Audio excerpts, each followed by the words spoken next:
and welcome back to Mariana Math Books. My name is Mariana and today we are here with my final favorites video of 2021. I already uploaded my favorite books of the year. I already uploaded my favorite first lines of the year, and today we are going to talk about my favorite covers of the year, the book covers.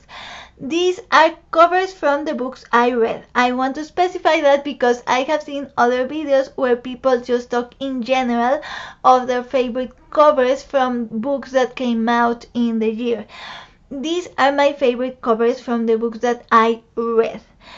A couple of disclaimers. One is that I am a graphic designer, so I am super picky. Super picky. I read, I think, 109 books, something like that, and I could barely make a list for my 10 favorite covers, okay? But also because I only wanted to focus on the books that I had read. There were many other covers that I did love, but I wanted to focus on the covers of the books that I read and the editions that I read. Maybe there's a book with multiple editions. I am focusing on the edition that I read. In my book design tag video, I talked about how whenever I consider a book cover for buying a book, I also consider the whole design of the book. So the whole editorial design, the layout of the book, if it's a physical book, the quality of the printing, etc. In this case, for this particular video, I'm talking about favorite covers. So literally the cover of the book. I'm not talking about the whole editorial design. A lot of these books were actually ebooks, so I can't even speak for the quality of the materials or the weights or the printing or the edition. So we are talking about covers, okay? A final disclaimer. I had made a top 10 favorite covers list, but we are going to talk about 8 only because I refused to talk about any cover where the designer or the artist is not credited. You have no idea how hard it is, and it shouldn't be so hard to find out who designed the cover for a book. I think it should be stated in the book. A lot of books in the copyright page do mention, do credit the designer for the cover and the designer for the book. That's another thing. Sometimes you will say book design and the credit, but they don't specify if they also designed the cover or not. Or sometimes they will talk about the art in the cover art or the cover illustration, but that's not the same as the design of the cover. So sometimes I look for the credit and I'll see art cover or cover art, but it doesn't credit a designer, and I don't know if the artist also designed the cover or if they're just not crediting the designer. A thing that happens is that when editorial companies or publishing companies have an inside design branch, sometimes they won't credit their specific designers, because if you are working for a company and you are a designer and you create a design, then that design is property of the company, right? That happens a lot with intellectual property, where if you are part of a company, then the company has the rights to your intellectual property if you created it while working in that company. And so many times the publishing houses just don't credit the designer, because in their copyright pages they will say, oh, the copyright of the cover is of HarperCollins or whichever editorial, because you know it was done inside their inside team did it, so they just consider, okay, so HarperCollins, or I'm just saying HarperCollins because that's the first that came to mind. I'm not saying they are the ones that do it, but sometimes that's what happens, and so you won't find the actual name of the person who did it, but they just credit themselves. And so, as a graphic designer, I didn't want to talk about covers that I could not credit the creators. So in the end, I went with 8 covers. Mind you, not all of these covers were, some of them I know who the designer is because I went digging online, because in the book, in the copyright page, there was no information whatsoever about the design. But so I went online and I went on a research rabbit hole to try to discover or to try to find who designed a cover. Sometimes I was successful and sometimes I wasn't. And so when I wasn't successful, I just took those covers out of my list. Final disclaimer. I don't know if these covers particularly reflect my design style. As a graphic designer myself, I have a very particular style, and I don't think this is it. We are in an illustrated cover era, and so a lot of the covers are that type of cover. Sometimes I really love those, and I gravitate towards a certain type of illustration in a certain type of genre of books, but I think those predominate the current market, so to speak. So this doesn't necessarily reflect my design style of me as a graphic designer, but these were my favorites as a person who enjoys nice design. So yeah, well, okay, big disclaimer, sorry, that was my graphic designer self talking. But yes, let's just go right in the covers. These are not ranked by how much I like them. These are ranked in chronological order of when I read the books. So the first one would be Amber and Clay by Laura Amy Schlitz. I already talked about the story of this cover and how it caught my attention in my previous favorites video, so you can go ahead and watch that. This one, it's the illustrations are credited, and it says the illustrations are by Julia Iredale.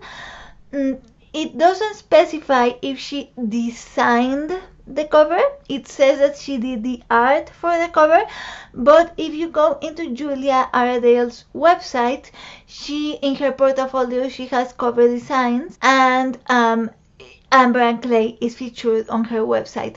So I'm assuming that she did the art and the design for the cover. Then, the Subtweet by Vivek Shraya. I absolutely love this cover. I love the style of this illustration.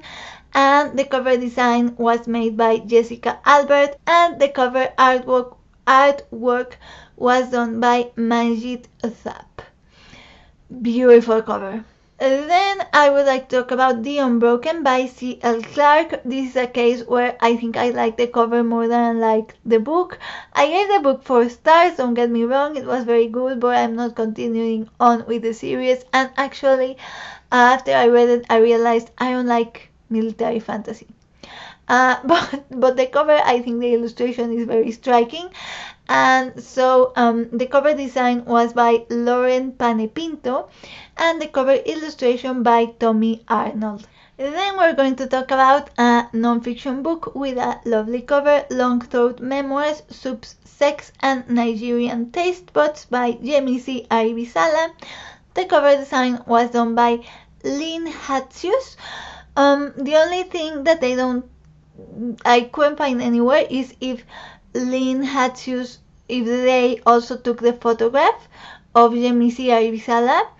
They did the artwork, they did the collage artwork and the cover design, but I don't know if they did the collage artwork from a photograph that they took or if someone else took the photograph and they are just not crediting who it was. And then The Binding by Bridget Collins, and I'm talking about the dust jacket, but if you look underneath, I don't own it, but I have seen people who do on BookTube. And it's a gorgeous naked hardback, but the dust jacket, the cover in itself, and this is a very complicated credit, so I'm just going to read it as it is credited in the book. And it says the cover was based on an original hardback design by Micaela Alcaino, and then it has a copyright by HarperCollinsPublishers Ltd 2019, which I'm assuming is a copyright for the original hardback that inspired the design. And then it says the cover illustration, and it's a copyright at bilwissedition Ltd and Co.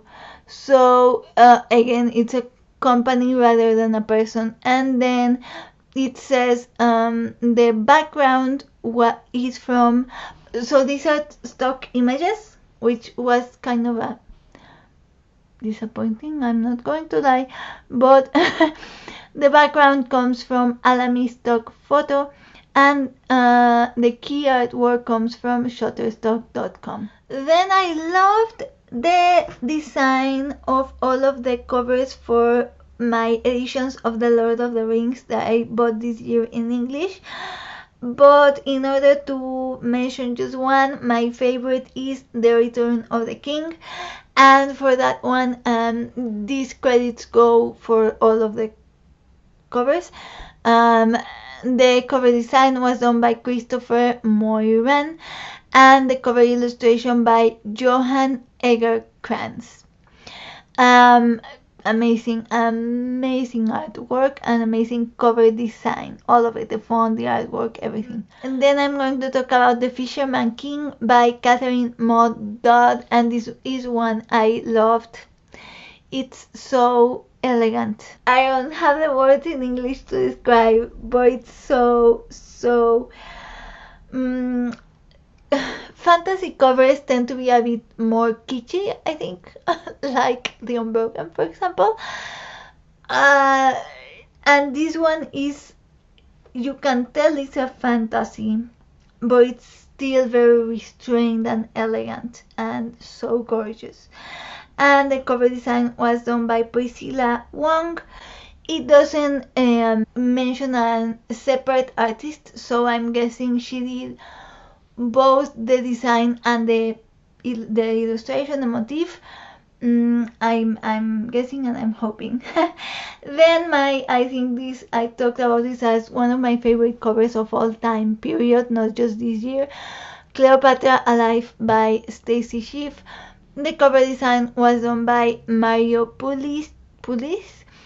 And this was a surprise for me. I thought this was a painting, but it's actually a photograph, and the cover photograph is by Jose Picayo. And finally, I'm going to mention one more just to complete the 8. This wasn't in my original list, but when I bumped some of the others out, this made it into the list, and it is For Lost Cities, A Secret History of the Urban Age by Annalie Newitz, and the jacket design was done by Pete Garceau, and the jacket images are: the one for Pompeii is by Steve Hatzius, and it's from Ancient Vine. The one of Angkor is from Godong Alamy Stock Photo, and then the one from Cahokia is by Michael Hampshire, and it is the Cahokia Mounds, or from the Cahokia Mounds State Historic Site. And finally, the one for Catalhoyuk is by the Institute of, is an image from the Institute of Archaeology of the Czech Academy of Sciences in Prague. So those were my 8 favorite covers, again from the books that I have read from 2021. I already have a favorite cover from 2022, which, depending on the books that I will read in the future, maybe will feature in my next year's favorites videos, who knows. This was a lot of fun. I always knew I wanted to film this one, and I hope you enjoyed it as well. Please tell me which are some of your favorite covers, or from the books you read, covers you love. I hope you are having a good week. I will see you on a future bookish video, and in the meantime, I wish you happy reading.